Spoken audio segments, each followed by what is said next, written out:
the verb. You see, I'm showing you that. See it, because here it happened inside, right?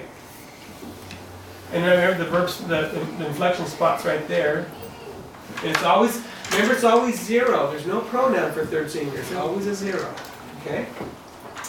So that's how those work. Now there's two more examples in this chart. There is ya and ga. Now ya is interesting, and it works on a very small set of verbs. I'm not quite sure why.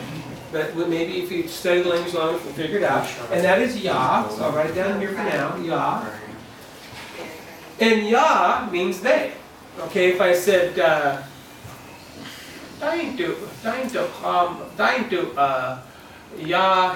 he just ne, ya na. Who is that man talking for? You know, well, I want to know who he's talking for, ya. Okay, so it's a plural. Anyway, so if I take the word to sing, this is one of the exceptions. Ya, de, yan. They are singing. So it's a they are singing. And is singing transitive or intransitive? Does it require an object? Intransitive. It's this intransitive. Yeah, I'm singing, you're singing. Again, I'm going to sing you today. Doesn't quite make sense, right? So it's also intransitive. So you got two forms. And then since I've written this book, and we've done some more comparative linguistics, we've been looking at the la form of the plural. And so the la form. So would you say ya e shra? Ya e shra would be, you could say it structurally in our heads, but if you said ya e shra, to me that would mean that you came through crying. Oh, okay. It changes it. So it's like say you came in the office just bawling your eyes out the back door. He went through the back door, he went through the house crying. So ya e shra. I see. Yeah, so you couldn't say it that way, it wouldn't make the same meaning. Yeah. But hui e shra, they're all crying. Hui e shra. Hui. Okay, now what's interesting with ga, it's also a pluralizer, and when it works well in intransitive verbs, okay? But look at what's related to, y'all. Look at the ga here and the ga here. See it right there? I find that interesting. So it went from dual to plural with that, and it's also over here as a pluralizer, okay?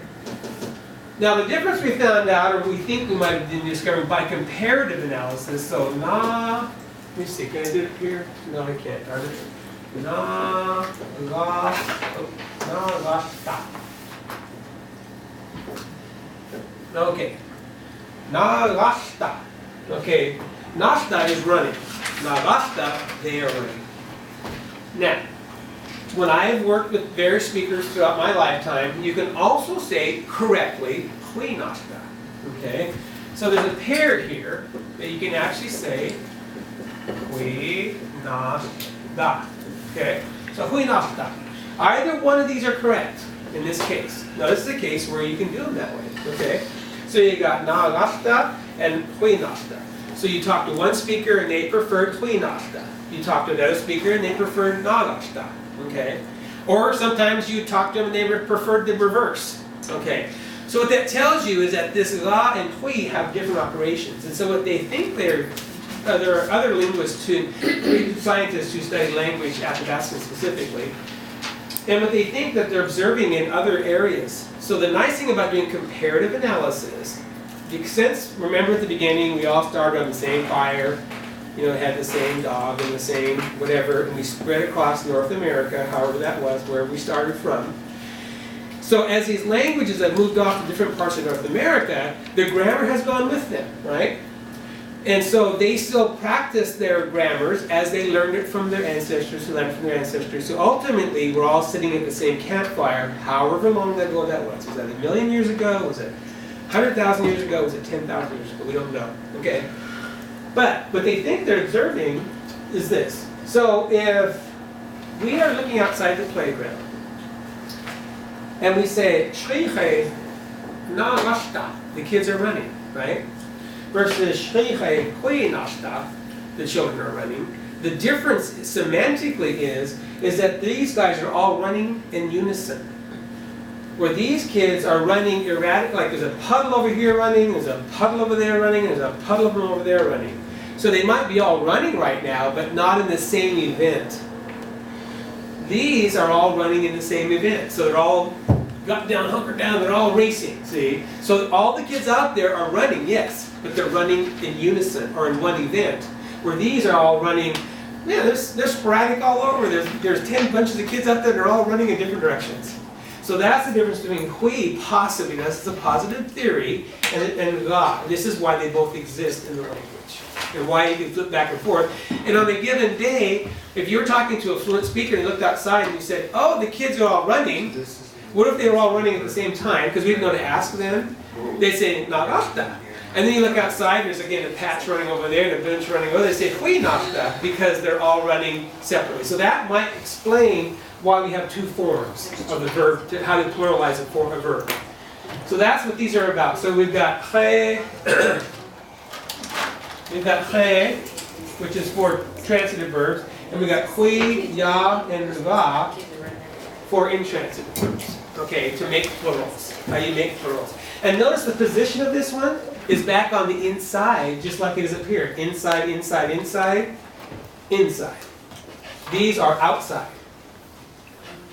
And over time, all languages migrate, evolve, and change. And this is how then, if a language is separated long enough apart from another language, it will develop eventually its own patterns, its own sound structure, and yet it will still have the same ancestral language, same mother language, but that's how you get different languages, okay? They start out with dialects, and then they turn into different languages over time, okay? So a dialect is the first step to change.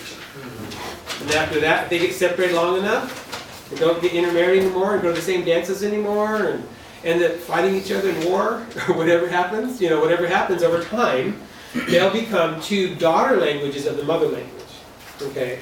But first they're dialects. Oh, you say it like that. I say tomato, you say tomato. Well, Crick and creek. Yeah, there you go. Yeah, stuff like that. That's how languages evolve, naturally. Okay, so this is how this chart is working for us. And this is so you can see why it's abstract, because we're just pulling out this core data right out of the hearts of the verbs and stuff. But this is what we discovered and have been able to map onto this chart for you. Okay, the one I haven't spoken to kind of finish up last week is the P. Okay, the P is the passive. Okay.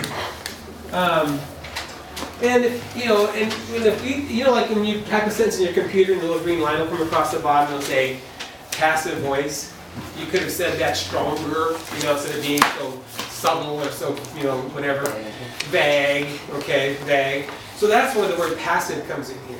Because at this point, we have some pronouns available. I guess they're pronouns. They look pretty stark. They're TR, SRT, and WXW. Okay, that's and that is t, and that is hua. And what we find is that verbs can be made passive. And as I described to you a couple of weeks ago, passive is, what is a passive voice or a passive verb in Dee-ni? Remember how a passive would work? How would it, in English example, what would that mean? Someone, not anyone in particular. Somebody, someone, who? Who is it that goes out and hollers at night? Every night, there's somebody goes on their back porch and hollers. Who is that? See? An airplane. Oh, I hate that thing. Like every Tuesday night, somebody runs past my house. Who is it? That kind of thing. So you don't know who owns the verb. See, here we know who owns it. I do. We know who owns this one. We two own it. We're doing it. This one, they are doing it. Oh, somebody is doing that. Okay. See what I'm saying? So now we'll go back to yuhait. Okay, that we know a man or a woman or something is buying something. Yuhait.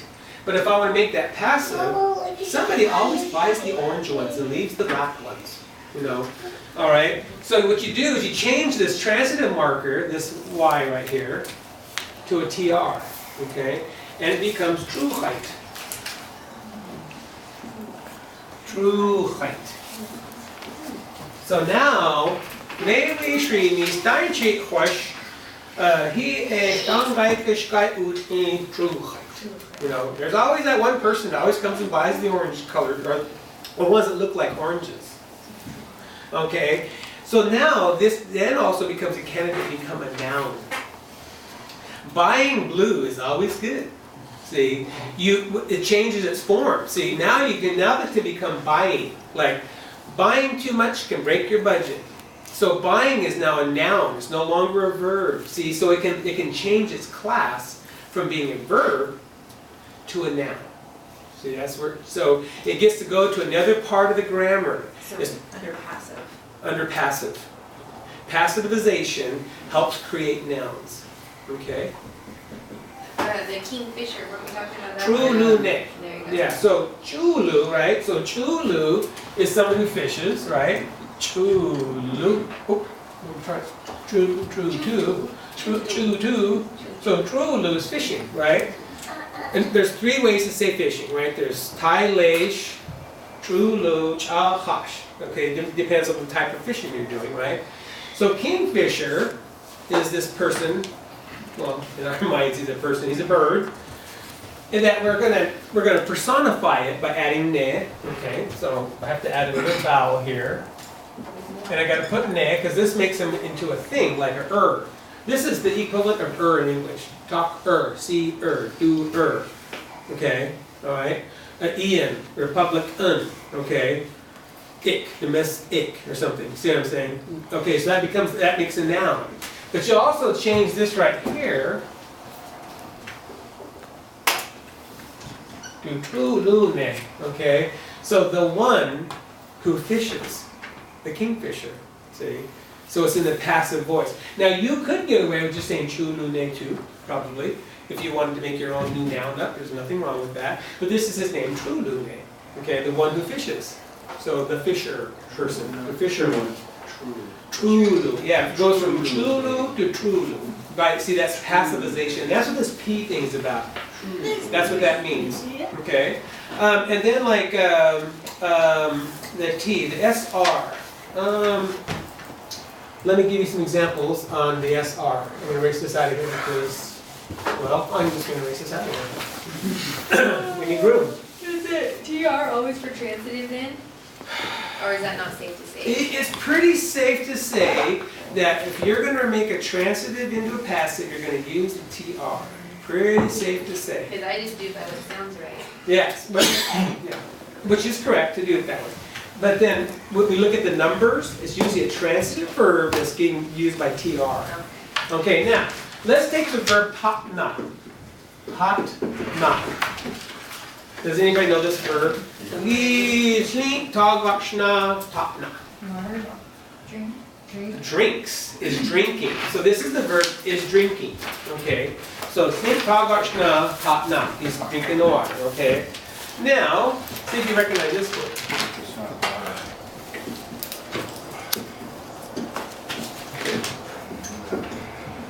Okay, tagashna. What's Thailand? Tagashna. Water. Okay, so the verb up here, this is a verb, means drink. And this is the word water. See how this makes nouns? Because this is a verb, so it's changed its word class from a verb into a noun. So let's look at the elements that are the same. So guess what? We've got a T right here. We got a ta, right? And we've got a na right here. Na. Taga. Ashna. So what's the T? Can be a what? A passive. Look at your list there. And what's the SR? It's a passive. Okay. And we gained a GH in here. Interesting. So we gained a